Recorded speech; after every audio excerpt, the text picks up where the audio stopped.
কবুতরের ডিম খেতে আমি তেমনটা পছন্দ করি না, কারণ এর আগেও আমি কয়েকবার কবুতরের ডিম ভেজে খেয়েছি এবং সিদ্ধ করে খেয়েছি, কিন্তু যখন খাওয়ার পর দেখলাম তেমনটা মজা লাগেনি। এখানে বাঁধাকপির পাতা এবং বাঁধাকপির নরম কাণ্ডের অংশটুকু আমি নিয়েছি ছোট ছোট কেটে এখন মুরগিকে খেতে দেবো, কারণ মুরগি এই খাবারটা খুবই পছন্দ করে। আর এতদিন মুরগিকে আমি এই খাবারগুলো খেতে দেইনি। আমার মুরগিটা ঠান্ডা লেগেছিল, সবাই জানেন, যার কারণে এই খাবারগুলো আমি পরিহার করে দিয়েছি। আর এখন অনেকটা সুস্থ হয়ে গিয়েছে আর রোদও উঠেছে। কিছু খাবার এখন দিয়ে দিলাম, দেখুন মুরগিটা কত সুন্দর করে খাচ্ছে। আর এদিকে দেখুন আমার সবচেয়ে সুন্দর শখের সেই কবুতরটা ডিম পেড়েছিল। কয়েকদিন আগে একটা বাচ্চা মেরে ফেলছিল পালিয়ে, তো সেটাই আবার ডিম পেড়েছিল ওই জোড়াটা 1 সপ্তাহ পর। তো একটা ডিম আবার ভেঙে ফেলছিল, আর একটা ডিম আছে, তো এই ডিমটা আবার আমি নিচে কবুতর কাছে রেখেছিলাম, ওরা আবার ফাটিয়ে দিচ্ছে দেখুন এখন। তো এই ডিমটা তো আর জমবে না, আর জমলো বাচ্চাটা ব্রণটা মারা যাবে। যার কারণে এটা এখন কী করার, এখন আমি সিদ্ধান্ত নিয়েছি ডিমটা বেজে খেয়ে ফেলবো। না হলে যদি ব্রণ থাকতো তাহলে ফেলে দিতাম, কারণ একটা প্রাণ সেখানে নষ্ট হয়ে গিয়েছে, সেটা তো আর খাওয়ার উপযুক্ত হবে না।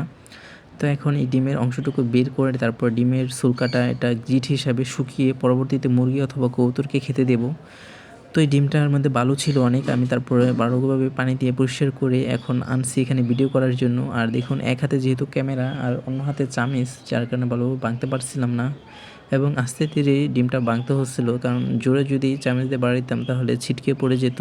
কবুতরের ডিম খেতে আমি তেমনটা পছন্দ করি না, কারণ এর আগেও আমি কয়েকবার কবুতরের ডিম ভেজে খেয়েছি এবং সিদ্ধ করে খেয়েছি, কিন্তু যখন খাওয়ার পর দেখলাম তেমনটা মজা লাগেনি। সিদ্ধ করে খেলে রাবারের মতো লাগে, আর ভেজে খেলে তো কেমন যেন পানসা পানসা লাগে।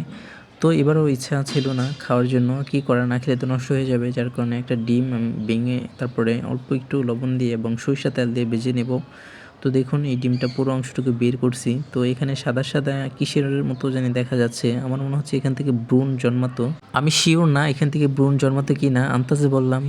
তো এই সাদা অংশটুকু আমি ফালার জন্য অনেক প্রাণপূর্ণ চেষ্টা করছিলাম। তো আরেকটা দুঃখের বিষয় হলো আমার এই শখের কবুতর জোড়া, যেটাকে আমি অনেক পছন্দ করি, ওদের নর মাদি দুইটাই খুব সুন্দর এবং স্বাস্থ্যবান এবং সাদা কবুতর। তো ওদের থেকে যদি বাচ্চা ফুটতো তাহলে সুন্দর একটা বাচ্চা বের হতো। তো আমার খুব দেখার ইচ্ছা ছিল কীরকম বাচ্চা বের হয়, সাদা বের হয় নাকি অন্যরকম বের হয়। মনে হচ্ছে সাদাই বের হবে, যেহেতু মা বাবা সাদা। তো এই নিয়ে আমার কবুতর 5 বার ডিম নষ্ট করলো। প্রথম 3 বার তো ডিম জমেইনি, শুধু লাস্টে একটা ডিম জমেছিল, সেই ডিমটা থেকেও বাচ্চা মারা গিয়েছে, মানে ভ্রূণটা নষ্ট হয়ে গিয়েছে। তো এর আগের বারও যখন ডিম একটা ফুটেছে বাচ্চা তো মেরে ফেলছে, কিন্তু এবার যখন ডিম পেড়েছে দুইটাই ডিমই ভেঙে ফেললো।